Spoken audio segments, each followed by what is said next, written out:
Sebastian POV. It's been a while, Eliseo. Narinig ni Sebastian na bati ng kanyang ama sa matandang nasa harapan nila. Nakaupo sila sa mga mesa na nasa ilalim ng malaking tent na kinaroroonan nila. Ilang hakbang lang ang layo sa kanila ng makeshift stage para sa programa. Sa totoo lang, Fernan, ilang dekada nang nakaraan ng huli tayo nagkita nung nakaburol pa si Don Palacido. Mabuting kaibigan ng ama mo at humingi ako ng paumanhin sa hindi pagpunta sa burol ni Doña Imelda. Na-aksidente ako noong taong yon. I was bound to a wheelchair. Paliwanag nito. Nagpatuloy din sa Eliseo sa pagkakwento tungkol sa kung paano ito naging mabuting magkaibigan ng kanyang lolo. Mga kwentong hindi siya interesadong pakinggan dahil naiinis siya. Kung hindi lang kasalanan, baka kanina pa niyang nasuntok ang matanda. At bakit hindi? Itong matandang tong asawa ni Amber. Biglang kumuyom ang kamao niya sa naisip. Paano natitiis na Amber na makipagsalo sa matandang to? Parang hindi nito kayang tumayo na mag-isa kung wala ang tungkod nito. How much more pagdating sa pagpapaligaya kay Amber? Ganun na ba kadesperado si Amber? Ipinilig niya ang kanyang mukha at sabay napailing. Galit na ngayon ang nangingibabaw sa kanya. At kahit na anong gawin niya, hindi niya ay mapigilan. Nangangati ang mga kamay niyang sumuntok na kung ano, kahit ano. Hindi na kanyang isipin na may ibang lalaki na nakikipagsalo kay Amber. Kung kaibigan ka ng lolo ko gaya ng sinabi mo, bakit mo inagaw sa amin ang property na to? Sa wakas ay sambit ni Sebastian dahil hindi na niya napigilan. Hinusuan siya ng kanyang ama. Ano ka ba, Sebastian? What? Hindi ako pumunta dito para maging mabait? Madiin sagot niya. Ngumiti lang si Don Placido. Yan ba ang dahilan kung bakit ka nandito kasama ng tatay mo, young man? Tanong nito. Yes. Ang property nito ay matagal nang nakareserve para sa amin. But then suddenly, bigla na lang nawala. Ang susunod na nalaman namin, nandito na kayo't nagsasagawa ng isang groundbreaking sa anumang negosyo na iyong gagawin. Dere-deretsyong sabi niya. Sandaling tumingin sa kanya ang matanda. Guilty or just speechless, hindi niya alam. Kung ito ang ginagawa ng asawa mo, my wife. Nagsulubog na ang kilay ng matanda at naguguluhang bumaling sa daddy niya. Yes, your wife Amber, who happened to be my ex-wife. Sebastian! Seryosong sambit na kanyang ama sa kanya. I'm sorry, Eliseo. This is just a misunderstanding. Alam mo na kung anong ugali ng mga kabataan ko minsan kapag sila ay they can't have their way. Anang daddy niya na makahulugan pang tumingin sa kanya. Ngumiti lang ang matanda. Maya-maya pa tumayo na ito. Mabilis itong inalalaya ni Leon. Tumayo na rin ang daddy niya at sumunod naman siya. His father began to talk. Sa tingin ko, dapat na kaming umalis, Eliseo. Sorry sa mga himasok. There you are, sabi ni Eliseo habang ang mga matay nasa likuran nila. Nang lumingon si Sebastian, nakita niya si Amber na naglalakad palapit sa kanila na parang sariwang hangin sa suot nitong puting damit. Agad tong napatingin kay Eliseo. Binigyan pa ni Amber na mabilis na yakap at halik sa pisngi ang matanda. Agad namang kumirot ang kanyang puso sa nakita. Mukhang hindi nito napansin na silang kausap ni Eliseo dahil nang bumaling sa Amber sa kanila ng daddy niya. Halatang nagulat to. She didn't speak. Palitan lang ng mga mata nitong nakatingin sa kanya at sa kanyang ama. Huwag ka muna umalis, Fernan, sabi ni Eliseo bago to naglakad patungo sa enclosed tent sa gilid kasama si Amber. Ilang sandali pa, nagsimula na ang programa. Kinailangan niyang tiisin ang mga nakakainip na talumpati ng mga taong gumawa ng project. Nakilala niya ngayon bilang Primal. Posible, mabuti na lang at may tumawag sa kanya. He had to excuse himself to take the call. Sakto namang tinawag din ng host si Eliseo para sa speech nito. Pinagmasdan niya ang paglabas ni Eliseo mula sa enclosed tent. Kasunod ng isang babae na tila nasa late 40s na. At gayon din si Leon. Sinuya pa ni Sebastian ang phone niya para tingnan kung sinong tumatawag. Nang makita niyang pangalan ni Hannah na nag-flash sa screen, he rejected the call at mabilis na in-off ang kanyang cellphone. Sandali siyang nagpalingalinga bago humakbang sa enclosed tent at walang sabi-sabing pumasok doon. Nakita niya si Amber na nakatayo sa gitna ng holding room at nagre-review ng ilang notes sa kamay nito. Nag-iisa to. Agad na naliit ang mga mata nito sa kanya. Ano ginagawa mo dito? Napangisi siya. Hindi ba dapat ako magtanong yan sa'yo? Pumunta ako dito para tanungin ka kung bakit mo inagaw ang property nito sa aming mga kamay. Paghihigante ba to? Or are you getting even? Masyado namang mataas ang tingin mo sa sarili mo, Mr. Sebastian Smith. Naging irrelevant ka 3 years ago. Bakit ako mag-aaksaya ng oras sa pagpaplano laban sa'yo, sa pamilya mo, o sa iyong negosyo? That is a child's play. It's cheap. At nang agaw? Tumawa ito ng sarcastic. Nakakatawa ka. Last time I checked, I paid for this property in cash. All 350 million of it. Isang marahas sa buntong hininga ang pinakawalan ni Sebastian. He was annoyed and enthralled at the same time sa bagong version nitong si Amber na nasa harapan niya. Mabangis pa rin to, ngunit nawala ang tunay na kabutihan sa puso nito na makikita sa kanyang mga mata na dati niyang hinahangaan. At ngayon, hindi niya maiwasang magtaka kung nawala na rin ba yun sa kay Amber noong nagpa siya tong lumayo sa buhay nito 3 taon ang nakararaan. Mukhang nag-i-enjoy ka na sa buhay mo ngayon, Amber. Avery. Mabilis na pagkatama nito sa kanya. Amber Avery o kahit anong pangalan pa yan. Hindi mo mitatangging katotohanan na minsan sa buhay mo, naging asawa kita. Naging buhay ko. Kumurap si Amber at tila natigilan. After that, lalong nagsulubong ang mga kilay niya. Saan ka nagpunta nung umalis ka?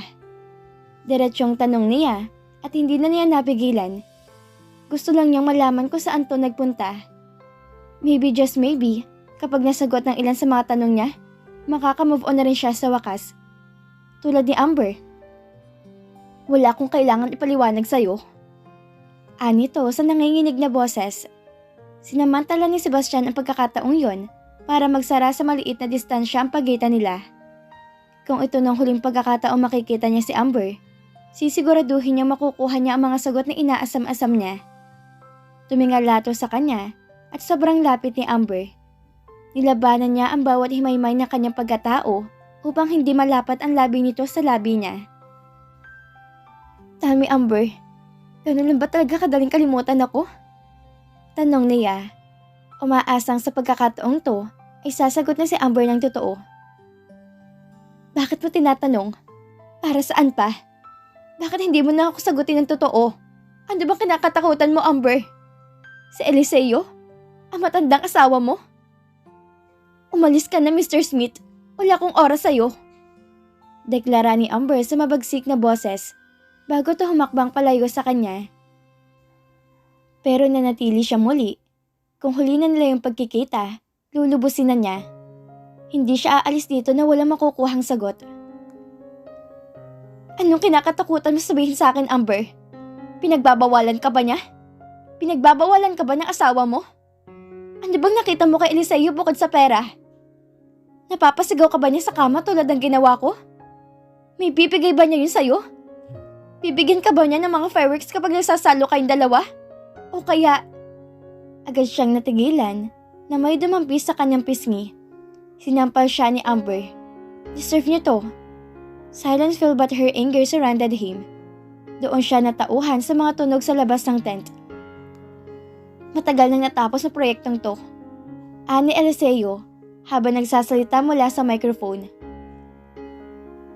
Matagal nang gusto magkaroon nito ng tagapagmana kong anak na si Elia. Sayang, nauna tong pumanaw sa akin. Pero may iniwan tong regalo sa akin. Nag-iwan to ng regalo sa PSC na nawala sa akin sa loob ng maraming taon. Ngunit ngayon, ay natagpuan ko na muli. Ladies and gentlemen, hayaan niyong ipakilala ko sa inyong pinakaunang pagkakataon, ang pansamantalang CEO ng PSC at Primal, ang nag-iisang apo ko, si Avery Denise Gonzaga Ledesma. Pakiramdam ni Sebastian ay may sumabog sa kanyang harapan sa isang iglap. Si Eliseo hindi asawa ni Amber tulad ng mga chismis. Si Amber ay apo ni Eliseo. Tanging apo. Lumapit si Amber sa kanya habang namumugto pa rin ang mga mata. Gusto mo ng katotohanan? Yun ang katotohanan. Ani Amber bago to lumabas ng tent. Amber POV. Amber, ayos ka lang? Untag na Eliseo sa kanya habang nasa hapag sila at naghahaponan. Ano sinabi mo, Ellie? Tarantang tanong niya sa lolo niya at pilit hinahamig ang sarili sa pagkatulala. I'll be going home in Bulacan tomorrow. Baka magtagal ako doon ng 1 linggo. Pinakatitigan siya na kanyang lolo bago to huminga ng malalim. Iniisip mo ba ulit yung announcement ko ngayong umaga? Kumurap siya. Iniisip niya yun, oo. Ngunit iniisip din niya ang tungkol kay Sebastian at ang kanilang muting pagkikita sa loob ng makeshift holding room. Ang bilis ng tibok ng puso niya nang lumapit sa kanya. Kung paanong ang pabango at presensya nito ay agad na lumunod sa kanya, kaya nang hina siya. And how she finally gave him a nice sampal in the face because of his insults. At kung paano niya to binigyan ng magandang sampal sa muka dahil sa pang-insulto nito. Narinig niya ang tungkol sa pinakamasamang chismis tungkol sa kanya sa nakalipas na 3 taon. Nabuhay siya kasama nito. Sa katunayan wala siyang pakaalam. Pero bakit sobrang nasasaktan siya kapag kay Sebastian nanggaling ang insulto? Umaasa ba siya na somehow hindi to maniniwala sa mga chismis tungkol sa kanya? And why would she? Para saan? Sebastian is a closed book, like what she said. He is irrelevant now. Amber, untag ulit ni Eliseo sa kanya. I'm okay. Medyo na-overwhelm lang ako. Walang tigil ang pagtawag sa akin ng mga kaibigan mo sa negosyo ngayon. Pagtatapat niya. And that was true. Matapos ang announcement na to tungkol sa tunay niyang pagkatao kaninang umaga, ang mga kasama sa negosyo ni Lolo Eliseo ay nagsimulang taratuhin siya ng mas maganda. Ang iba pa nga ay agad nagpa-schedule ng meeting sa kanya because they wanted her to meet someone. Maging ang mga empleyado nila sa PSC, nagsimula na ring ayusin ang pakikitungo sa kanya. Wala na ang mga bulungan at suyap sa gilid na tinitiis niya nitong mga nakaraang linggo. Nakatanggap din siya ng ilang request for interviews and TV guestings kung saan hindi pa niya nabibigyan ng tugon. Sa loob lamang ng ilang oras pagkatapos ng anunsyo ni Lolo Eliseo, nagsimulang taratuhin siya ng lahat ayon sa posisyong hawak niya na may lubos sa paggalang at kahalagahan. I think she probably will not get, but she had remained that nobody gold digger who seduced old men, like the world had put it before. Gusto mo bang itigil ko to sandali para hindi ka mahirapan? Maaari kong kausapin si Maricel tungkol dito at... There's no need for that, Lolo. Baka nagpapahype lang sila. Diba ganun naman yon? Kapag may bagong balita doon ng tao, dahil gusto nilang magimik kaugnayan. In the know, pilit siyang ngumiti at inabot ang kamay na matanda. Don't worry about me, kaya ko. Bigyan niyo lang ako ng 1 linggo o 2 at mawawala din ang hype na yan. Ganyan gumagana ang balita. I should know. Nagtatrabaho ako noon sa Full Remember? Sandali siyang pinakatitigan na matanda. Tila to may hinahanap sa mukha niya. Kung ano? Hindi niya alam. But she's glad that he seemed to bought her statements when she smiled in the end. You know what? Ganyan din ang ugali ng tatay mo dati. Mas mahusay ang ama mo kaysa sa akin sa paghawak ng mga opinyon ng mga tao. At alam ko kung nabubuhay pa siya ngayon, magiging proud siya sa'yo. Anito sa panghihinang tinig. She knew he is about to cry again. Nangyayari yun tuwing naalala ng matanda ang papa niya. Her father, Eliha Ledesma, fell in love with her mother, Diana, a poor working student canteen girl at PSC. At tulad lahat ng elite, nagalit ang lolo niya sa piniling babae ng kanyang ama. Ginawa ni Lolo ang lahat para masira ang aking mga magulang. But Eliha was determined to take her mother as his wife. And so nagpakasal lang ang kanyang magulang na walang pagpapala ni Lolo. Pagkatapos siyang maipanganak, naging pansamantalang CEO ng PSC ang kanyang ama. Ang trabaho hinihiling sa kanyang ama na magtrabaho sa labas ng bansa palagi. At sa tuwing walang kanyang ama, hindi palalampasin ni Lolo Eliseo ang pagkakataong ipahiya ang kanyang ina at pahirapan. Until finally, when she was about 3 years old, when her father was out of the country, kusa nang bumitaw ang mama niya. Umalis sila sa mansyon ni Lolo Eliseo sa Bulacan, isang maulan na gabi na walang dala, kundi ang mga suot lang nilang damit. Mayroon siyang ilang mga alaala mula sa gabing yon. Ang ilan ay naging bahagi ng kanyang paulit-ulit na panaginip. Naalala niya kung paano umiyak at umalma ang kanyang ina, kung paano sinubukan ng kanyang ina na protektahan siya ng sariling tong katawan mula sa ulan at lamig habang sila ay natutulog sa bangketa na maraming gabi. Naalala pa niyang unang beses na dumating sila sa barong-barong na naging una nilang tahanan sa tabi ng Riles. Hindi na niya muling nakita ang kanyang ama. Hanggang isang araw, nakita niyang kanyang ina na umiiyak at sinabi sa kanya na wala na ang kanyang papa. Atake sa puso. Inatake sa puso ang kanyang ama sa isang mga flight niyang pauwi. Or she heard from Eliseo. She was just 30 years old. Wala siyang anumang alaala sa kanyang lolo hanggang siya ay mag-6 na taon na gulang. Pumasok si Lolo sa bahay nila sa barangay Happy Village at hinihikayat ang kanyang ina na muli silang manirahan sa mansyon. Ngunit tumanggi ang kanyang ina. From then on, sinabihan na siya nito na layuan si Lolo Eliseo dahil masama tong tao. Dinala niya sa isipang yung hanggang sa lumaki at maulila siya. Alam niya kung sino si Lolo Eliseo. Subalit ni minsan, hindi niya naisip na humingi ng tulong dito. Para sa kanya, si Eliseo ang walang pusong lalaki na nagpahiwalay sa kanyang mga magulang. Nang mamatay ang kanyang ina, sinubukan muli ni Eliseo na makipag-ugnayan sa kanya. Ngunit tumanggi siya. Hanggang sa taon-taon, nagpapadala to ng mga sulat na nasa red envelopes. Lahat ng mga yon, pinapadala nito sa pastel. Hindi niya pinansin ang lahat ng sulat ng pagsusumamo at pagsisisi nito. Not until she was pushed down to the ground and needed Eliseo's help 3 years. Nagkapatawaran sila maglolo at sabay na bumangon sa mapait na alaala ng kahapon. Pinisil niya ang kamay ng kanyang lolo, trying to comfort him. Alam niya kung paano nito dinala ang sakit ng mga pagkakamali nito sa loob ng maraming taon. At ngayong nasa takip silim na to ng kanyang mga taon, gusto niya maramdaman nito ang kalayaang kaakibat ng pagpapatawad niya sa mga bagay na ginawa nito. Napatawad ko na po ang lahat na nagawa niyo. Aniya rito. Alam ko, pero natatakot pa rin ako. Hindi sa pagpanaw ko. Ngunit pagdating ng oras ko, anong sasabihin ko sa iyong ama o sa iyong ina? Na ako ang gumawa ng lahat ng posibleng paraan para paghiwalayin sila? Pinalaki ka sa isang sirang tahanan? Lo, matagal ka nang nakabawi kay na papa at mama. Wala nang kupkupin mo kami ni Lily. I'm sure kapag dumating ng oras mo, tatanggapin ka nila with open arms for what you did to me and my daughter. Aniya at pilit ng umiti. Sandali siya nitong pinakatitigan bago muling umiti. Pinalaki ka taga ni Diana na maayos, Avery. Deserve mo ang bawat saya sa mundong to, apo. Lagi mong tatandaan yan. Pinilit niyang umiti at tumangulang bilang pagsang-ayon. Ilang sandali pa, nagpatuloy sila maglolo sa pagkain ng hapunan. Once done, she helped Lily prepare to go to bed. After a few minutes of reading a bedtime story, tuluyan na tong nakatulog. Muli niyang pinagmasdan ang natutulog na anak sa tabi niya na may kirot sa puso. Noong nasa London pa sila, maayos naman ang lagay ng puso niya. She was contented and full of joy. Sa totoo lang, naisip niya na baka siguro nakamove on na talaga siya sa buhay niya.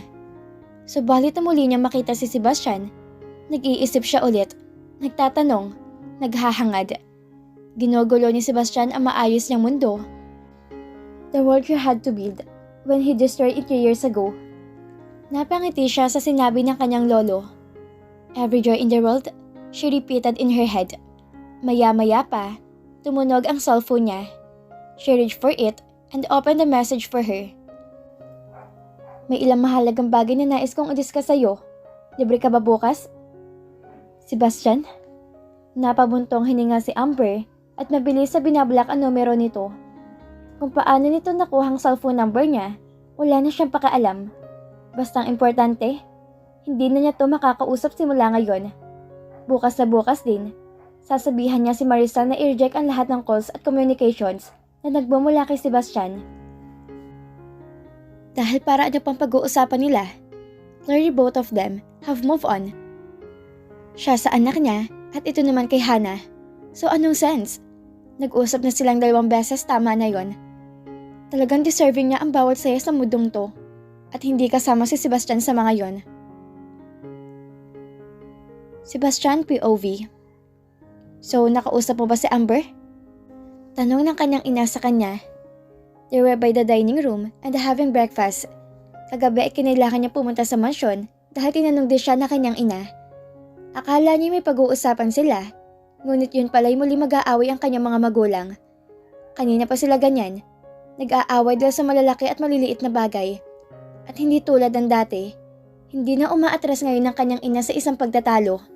Sa katunayan, madalas sa ito naglilikahan ng away, nagagalit sa kanyang ama. Maybe that's what working again did to his mom. Ang kanyang ina ay nagmamay-ari na rin ngayon ng isang high-end clothing line para sa mga elite class. At dapat niyang sabihin, mas gusto niya tong version ng nanay niya ngayon kaysa dati. Wala na maamo at laging sunod-sunuran na Divina Smith. She knows speak her mind, especially when it's against his father. Mas kinakampihan na rin siya nito kaysa sa daddy niya. Tila ngayon ay nabubuhay at humihinga ang kanyang ina para inisin ang kanyang daddy, kaya lagi nag-aaway ang mga to. How he wished she was like that when he was growing up or had major decision in his life. Hindi niya maiwasang mag-isip ngayon. Kung iba kaya ang buhay niya, kung natuto bang kanyang ina na manindigan para sa kanya, para sa kanila. By her, do you mean Amber? His mother asked, curiosity written on her face.